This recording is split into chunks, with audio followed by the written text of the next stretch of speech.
देखेंगे जिसके बारे में चाहे आप एक लॉ स्टूडेंट हैं या नहीं, सबने सुना होता है, सबको पता होता है। हाँ। तो अब ये बताइए कि ये जो एग्जाम्पल था ये क्या था? क्या ये थेफ्ट था, रॉबरी थी या लूट थी, क्या था? इंडिया में 1200 से ज्यादा लॉज है और अगर 2018 के नेशनल क्राइम रिपोर्ट ब्यूरो की माने तो इंडिया में 50 लाख से ज्यादा क्रिमिनल केसेस फाइल किए गए थे।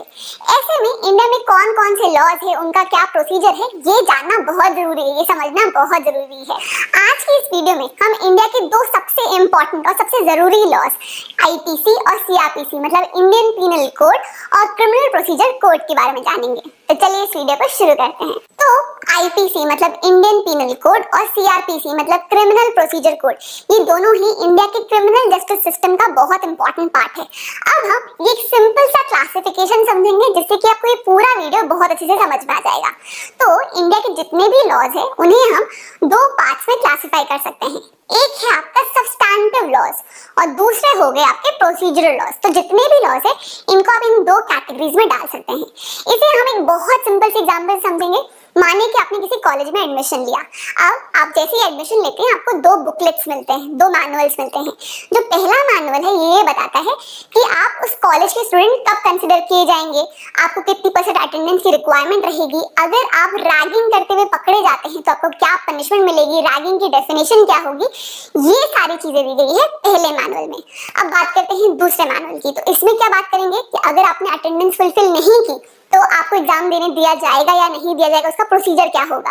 अगर आप रैगिंग करते हुए पकड़े जाते हैं तो फिर प्रोक्टोरियल कैसे बैठाया जाएगा, इन्वेस्टिगेशन कैसे होगा, एविडेंस कैसे कलेक्ट किया जाएगा, आपको सस्पेंड किया जाएगा, डिटेन किया जाएगा या फाइन लगाई जाएगी, पूरा प्रोसीजर कैसे होगा, ये सेकंड बुकलेट में दिया गया है। तो ये जो दो बुकलेट्स है बिल्कुल यही है, ये दो क्लासिफिकेशन। तो जो सब्सटैंटिव लॉज होते हैं ये ऑफेंसेस को डिफाइन करते हैं, क्या इंग्रेडिएंट्स होंगे, क्या एसेंशियल्स होंगे, ये सारी चीजें डेफिनेशन वाला पार्ट दिया जाता है सब्सटैंटिव लॉज में। प्लस हर ऑफेंस के लिए क्या पनिशमेंट प्रिस्क्राइब की जा रही है ये भी दिया जाता है सब्सटैंटिव लॉज में। अब आते हैं प्रोसीजरल लॉ की तरफ। तो जैसे कि इसका नाम है प्रोसीजर डिफाइन करना, तो ये जो सब्सटैंटिव लॉज है इनको इम्प्लीमेंट कैसे किया जाएगा ये बात करते हैं प्रोसीजरल लॉज। तो इम्प्लीमेंटेशन ऑफ सब्सटैंटिव लॉज कैसे इम्प्लीमेंट करेंगे, क्या प्रक्रिया होगी, बाकी मशीनरी क्या फॉलो की जाएगी, ये होते हैं प्रोसीजरल लॉज। अब समझते हैं आईपीसी और सीआरपीसी के बीच में डिफरेंस। तो आईपीसी हुआ आपका सब्सटैंटिव लॉ। क्यों? क्योंकि उसमें आपको हर ऑफेंस की डेफिनेशन मिलेगी, उनके एसेंशियल इंग्रेडिएंट्स मिलेंगे और हर ऑफेंस के लिए पनिशमेंट मिलेगी। तो जब भी कोई ऑफेंस कमिट होता है तो पुलिस आईपीसी का यूज करती है चार्जशीट बनाने के लिए, कौन सा ऑफेंस हुआ है ये डिफाइन करने के लिए। पर उसके बाद का जो पूरा काम होता है वो होता है सीआरपीसी के अंदर। मतलब उस इंसान को अरेस्ट कब करना है, वो बेल के लिए कब अप्लाई कर सकता है, एविडेंस कैसे कलेक्ट करना है, इन्वेस्टिगेशन कैसे करना है, ट्रायल के टाइम पे प्रोसीजर क्या होगा, ये सारी चीजें बात करता है सीआरपीसी। तो ये था इसका बेसिक डिफरेंस। अब इन दोनों एक्ट को एक एक करके अच्छे से समझते हैं। सबसे पहले देखते हैं आईपीसी को। तो 1834 में इंडिया की फर्स्ट लॉ कमीशन अपॉइंट की गई थी जिसके चेयरमैन थे लॉर्ड थॉमस बैबिंगटन मैकॉले और 4 और मेंबर्स। इस कमीशन के 3 मेन टास्क थे। सबसे पहले इंडिया के जितने भी अलग अलग पीनल लॉज है उन्हें कोडिफाई करना। देखिए तब के टाइम पे कोई यूनिफॉर्म लॉ एग्जिस्ट नहीं करता था, जैसे आईपीसी एक यूनिफॉर्म लॉ है, जो भी इंसान इंडिया में रह रहा है उन सब पे आईपीसी एप्लीकेबल होगा। पर तब के टाइम पे ऐसा नहीं था, हर एक एरिया का अपना खुद का अलग अलग लॉ था। तो हर टेरिटरी के अपने लॉज अलग थे, उनके ऑफेंसेस अलग थे, जिस कारण बहुत कंफ्यूजन हो रहा था। इसलिए इस कमीशन का पहला टास्क था कि इंडिया के जितने भी अलग अलग पीनल लॉज है उन्हें कोडिफाई करना।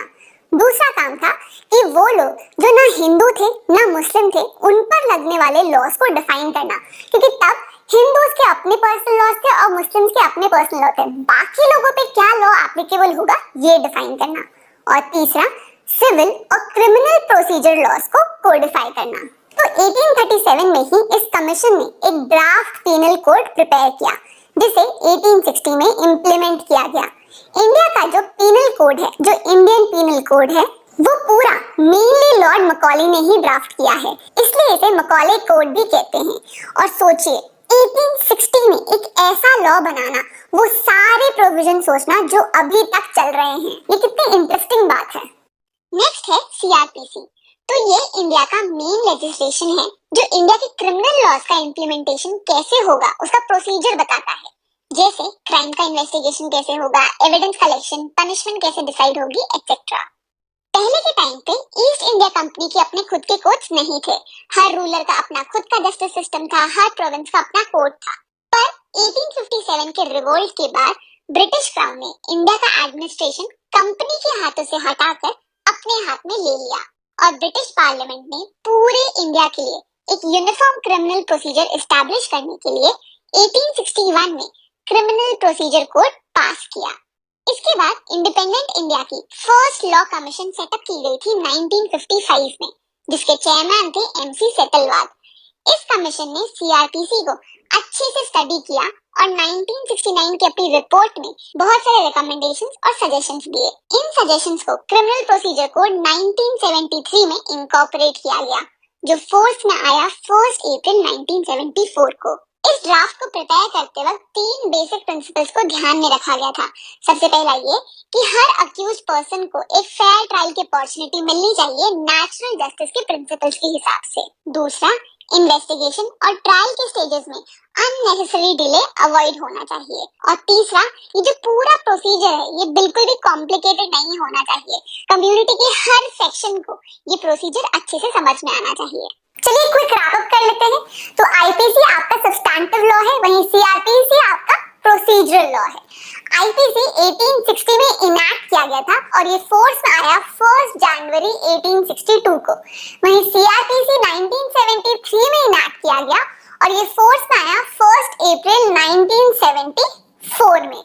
आईपीसी में आपको टोटल 511 सेक्शंस मिलेंगे जो 23 चैप्टर्स में कवर किए गए हैं। वहीं सीआरपीसी में आपको टोटल 484 सेक्शंस मिलेंगे जो 37 चैप्टर्स में कवर किए गए हैं। इसके साथ ही इसमें आपको 2 शेड्यूल्स और 56 फॉर्म्स भी मिलेंगे। तो बेसिकली आईपीसी क्या करता है, ये ऑफेंसेस को डिफाइन करता है और उनके लिए पनिशमेंट प्रिस्क्राइब करता है।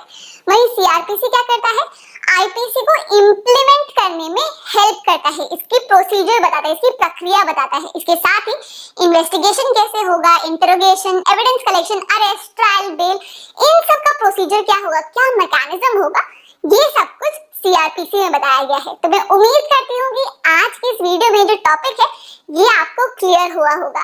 इसके साथ ही ऐसे और कौन-कौन से टॉपिक्स हैं जो आप चाहते हैं कि मैं इस चैनल में कवर करूँ, ये प्लीज मुझे कमेंट बॉक्स में जरूर बताइएगा। अगर ये वीडियो पसंद आई हो तो इसे प्लीज लाइक करिएगा और इस चैनल को सब्सक्राइब करिएगा। That's it for now. See you in the next class. Bye bye.